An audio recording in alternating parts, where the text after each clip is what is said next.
నమస్తే, welcome to SV6 news. నేను రాణి.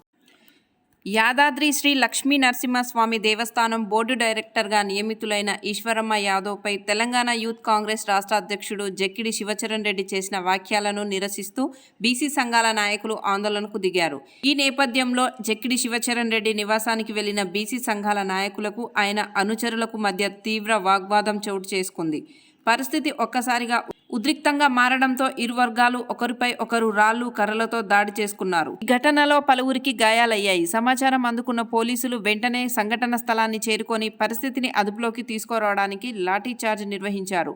ప్రస్తుతం ఎల్బీనగర్ ప్రాంతంలో భారీగా పోలీసులు బందోబస్తు ఏర్పాటు చేయగా పరిస్థితి ఉద్రిక్తంగానే ఉన్నట్లు తెలుస్తుంది.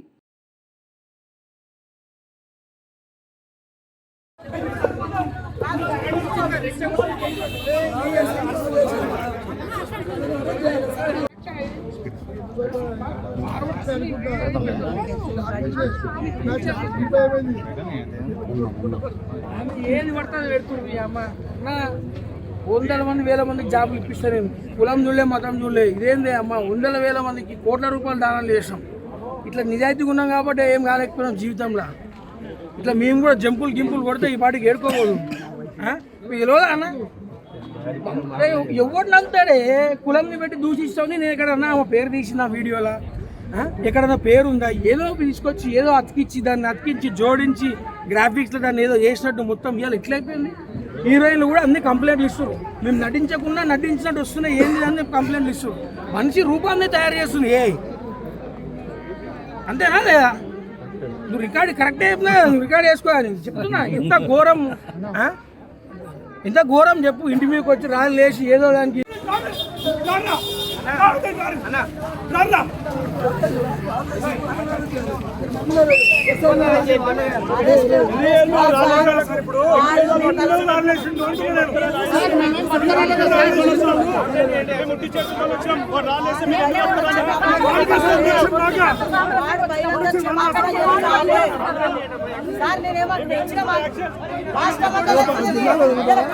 రాష్ట్రం మొత్తం తెలుసు. రాష్ట్రాలకు తెలుసు.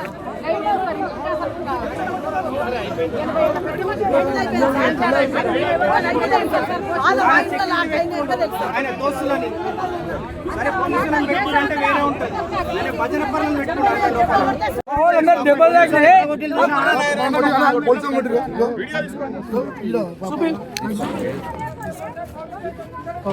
Youth Congress general secretary police వాళ్ళు కొట్టిరేనా? వాళ్ళు కొట్టిరు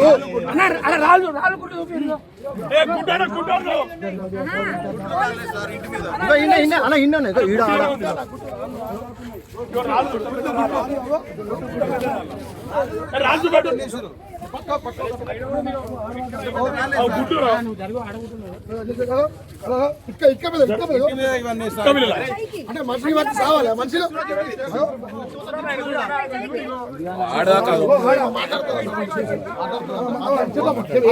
నాకు కూడా చెయ్యిరా ఉత్తనాడు. ఏం లేదాడ ఏముందని ఎందుకు కొట్టుకోవడం? కుల వ్యక్తంగా వస్తే కుల వ్యక్తంగానే రావాలి. రావడం ఎందుకు? పార్టీ తరపు నుంచి వస్తే ఏం మాట్లాడుకుంటారు? కుల వ్యక్తంగా వచ్చిన కుల వ్యక్తంగా అయ్యా నీకు అన్నావు ఎందుకనేది అడగాలి. అంతేగాని రాళ్ళు రప్పలు పట్టుకొని వచ్చి గుడ్లు తీసుకొని వచ్చి ఇసిరేయడం ఎంతవరకు కరెక్ట్? ఇది గుడ్లు తీసుకొని వచ్చినావు అంటే నువ్వు దేనికి వచ్చినావు? నువ్వు దేనికోసం వచ్చినావు? మమ్మల్ని కొడడానికి వచ్చినావా? మమ్మల్ని చంపడానికి వచ్చినావా? కాదు, ఇది ఇగో ఉత్త నేనేమన్నా నేను వాళ్ళని ఉత్తా పోతున్నావు. ఇంకో ఇప్పుడు హాస్పిటల్ తీసుకుపోయినా కాలుకు దెబ్బ తాకింది నా రక్తంగా.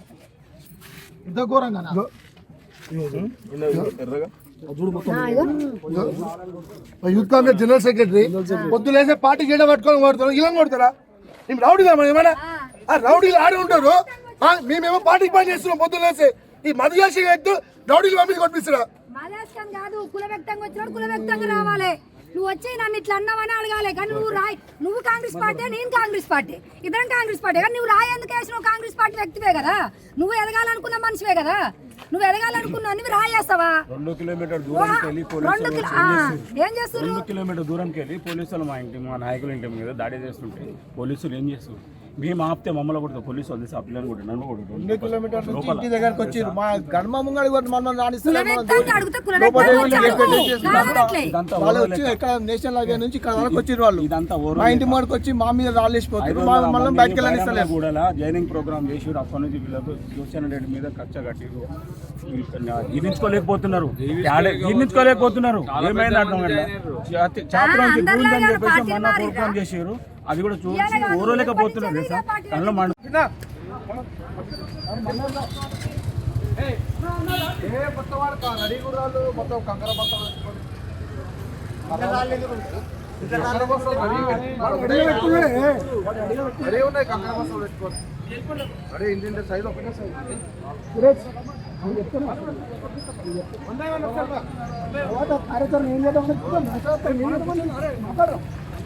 మాట్లాడదాం ఎంత డ్యామేజ్ చేయాలంటే చేస్తాం కదా 45% లేకపోతే మొత్తం 34%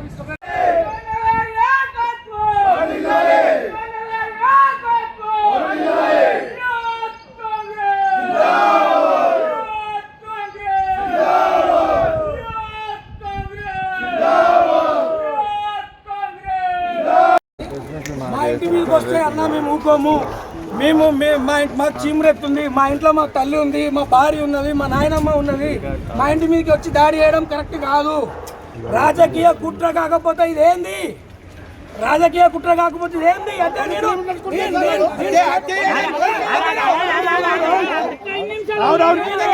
నేను స్టేట్ ప్రెసిడెంట్ అయితే అంతగానం ఎందుకు బాధ కొంతమంది నాయకులకు నేను ఎదిగినందుకు నేను ఈరోజు రాష్ట్రంలో స్టేట్ ప్రెసిడెంట్ అయినందుకు నా మీద 30 సంవత్సరాల నుంచి జెండా మోస్తున్నాము సచ్చా వరకు మోస్తాము మా ఇంటికి కాదు ఇంకేమైనా వేసుకోండి మేము మాత్రం ఈ పార్టీ కోసం జెండా మోస్తాము ఖచ్చితంగా చెప్తున్నాము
కాంగ్రెస్ పార్టీ ఏమన్నా ఈశ్వరమ్మ యాదవ్ ని అంత పెద్ద మనిషిని భోషుడు అంటాడు లంజావాడు వాడు ఎందుకు వాడు అమ్మ గుట్టలేవాడు ఒక అమ్మ గుట్టలేడు అంటే బీసీ అమ్మాని గాంధీ భవన్ ముట్టడిస్తాం నశించాలే ఆధిపత్య అహంకారం నశించాలే ఆధిపత్య అహంకారం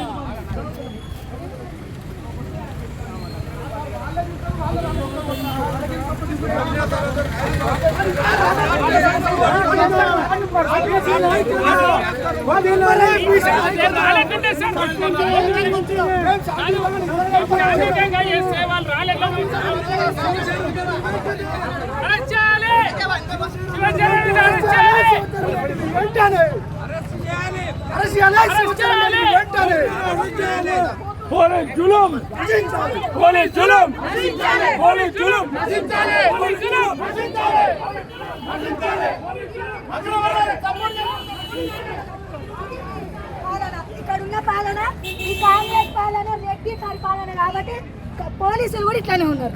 ఏం చేస్తాం? న్యాయం లేదా? రాళ్ళు తీసుకొని ఆడవాళ్ళని చూడకుండా కూడా ఎట్లా రౌడీగా పెట్టుకున్నాడు నా కొడుకు. కొజ్జనా కొడుకు పెద్ద చిన్న లేకుండా నోటుకొచ్చిన మాట్లాడిన ఈ కొడుకుని ఇవాళ ఈ పోలీసులు మద్దతు ఇస్తురా నా కొడుకుకి. ఇది కాంగ్రెస్ పాలన ఈ విధంగా ఉంటుంది కాబట్టి ప్రజలారా ఇతరులైనా తెలుసుకోవాలి. బీసీ అందరం ఒక్కటైతేనే ఇవాళ సోయి తెచ్చుకోవాలి, లేకపోతే రెడ్డి నా కొడుకుల కింద మనం ఇవ్వాలి అంచబడతాం.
కుల సంఘం వాడు కాదు కదా, కాంగ్రెస్ పార్టీ వాడే కదా వచ్చి రాయేసింది.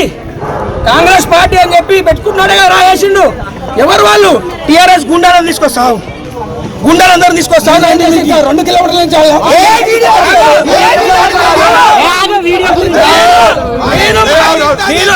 నేను మాట్లాడితే అవతలవాడు ఉత్తేనే కటింగ్ చేసి పెడతారా? నీది కూడా పెడతావు. వినోదనా నీది కూడా పెడతారే? ఏసీపీ సార్ నీది కూడా పెడతావు. ఏముంది?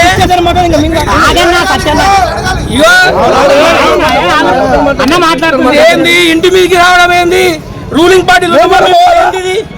మేము పోతే ఇట్లాంటిది వేస్తారని చెప్పే నాకు ఒక పిఎస్ఓ ఇచ్చింది, ఆల్రెడీ తెట్టిందని. అయినా కూడా ఇంటి మీద దాడి చేసి చంపేదామని చూస్తారా?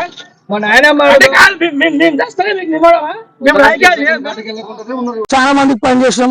రాబోయే ఎలక్షన్లలో ఖచ్చితంగా మేమే నిలబడతాము. ఇది ఎవరితో మాకు సంబంధం లేదు. ఎవరైతే వీళ్ళు కుట్రలు చేస్తున్నారో ప్రజలు గమనించాలి. రేపు పొద్దున ఏ పార్టీలకు అక్కడ వేరే పార్టీలు ఏమన్నా ముద్దుగా తీపి కనిపిస్తే ఆ మిఠాయి కోసం ఉరికేటోళ్ళు వీళ్ళు. మీరందరూ కూడా గమనించండి.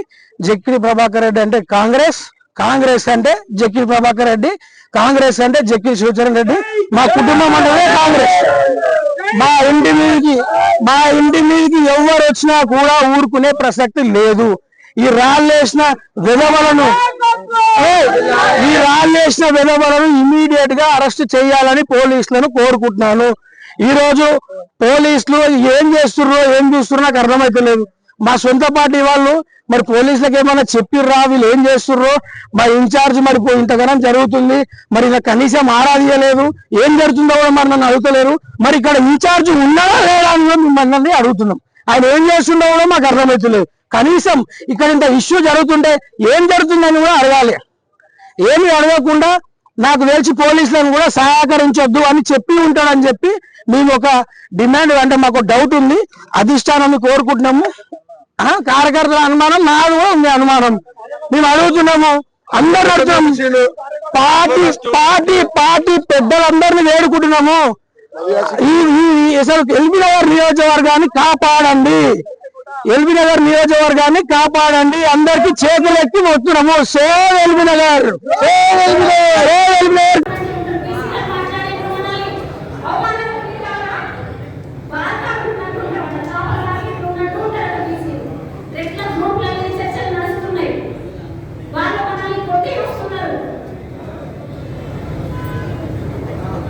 ఇవాళ ఆదేశపూరితంగా మాట్లాడవలసిన సందర్భం అయినప్పటికీ సున్నితంగా మనం జీవో తీసుకొచ్చుకుంటాం. ఒక బీసీ బిడ్డ మీద ఇవాళ జరిగినటువంటి దాడులు మాత్రమే కాదు, పలుసార్లు జరుగుతున్నాయి. బీజేపీ ఆచార్య మీద కూడా ఎందుకంటే కేటీఆర్ చారు పప్పు చారు అంటారు. తర్వాత ఇంకా ఒక 1/1 ఇక్కడ వచ్చి ఒక ఫ్లెక్సీలో మన యాదవ సోదరి, తెలంగాణ ముందు బిడ్డలైనటువంటి సోదరి ఫోటో ఫ్లెక్సీలో ఉంటే జీర్ణించుకోలేనటువంటి సందర్భం. ఒక రెడ్లకేనా అగ్రకులాల మొత్తం ఇట్లాంటి యావతుంది. మనం ఫ్లెక్సీలలో కాదు అధికారంలో ఉండొద్దని మనం ఓటు బ్యాంకులో కనబడుతున్నాం తప్ప మనం నిజంగా ప్రత్యక్ష రాజకీయాలు, పరోక్షంగా అవసరం లేదు, ప్రత్యక్ష రాజకీయాలు చేసిన రోజున ఇట్లాంటి దాడులు మన మీద జరగవు. అయితే నేను రచయితను, తర్వాత తెలంగాణ సంపద శక్తి ఒకటి పెట్టుకొని స్త్రీల చైతన్యం, బీసీ చైతన్యం కోసం నిరంతరం మాట్లాడుతున్నాను. 85 ఏళ్ల వయసులో వారి సేవలు చేసి రాష్ట్ర ప్రభుత్వం ఏదో చిన్న పోస్ట్ మెంబర్ పోస్ట్ ఇచ్చింది. దానికి నువ్వు నీ అక్కసులు అహంకారాన్ని చూపిస్తున్నావు. రాత్రి అయితే తాగుడు, ఫోన్లలో వాడు. ఇది మొదటిసారి కదా, ఇది రిపీటెడ్ గా జరుగుతుంది. నువ్వు నేనేమంటావు, బీసీ వస్తే కార్పొరేటర్ గా పోటీ చేసుకోవాలి. పోటీ చేయడానికి ఇంకోటి బీసీ వచ్చేది కాబట్టి, బీసీ రిజర్వేషన్ వచ్చింది కాబట్టి తప్పదు కదా, మీరు జయించుకోవాలని పిచ్చవేసినట్టు ఏదైతే నువ్వు బీసీలు కాదు. రేపు జనరల్ సీట్లలో బీసీలు పోటీ చేస్తారు. జనరల్ సీట్లలో బీసీలు పోటీ చేసి బీసీ గెలిచి చూపిస్తారు. ఎట్లయితే సర్పంచ్ ఎలక్షన్లలో బీసీలు పోటీ చేసి గెలిచిలో, రానున్న కార్పొరేషన్ ఎలక్షన్లలో కూడా బీసీలు పోటీ చేసి గెలుస్తారు, గెలిచి చూపిస్తారు. మీ అగ్రకుల అహంకారానికి కాలం చనిపోయింది. రానున్నది మొత్తం బీసీ ప్రపంచమే గుర్తు పెట్టుకోవాలి. మీ నాయకుడు రాహుల్ గాంధీ ఏమంటాడు, 42% రిజర్వేషన్ అంటాడు. మళ్ళీ కామారెడ్డి డిక్లరేషన్ మీరు చెప్పింది ఏంటి, మీరు ఇవాళ చేస్తున్న పనులు ఏంటి? మీరు తక్షణమే మహేష్ కుమార్ గౌడ్ గారు శివచరణ్ రెడ్డిని భర్తలు చేయకపోతే మేము గాంధీ భవన్ ముట్టడిస్తాము. ఈ వారం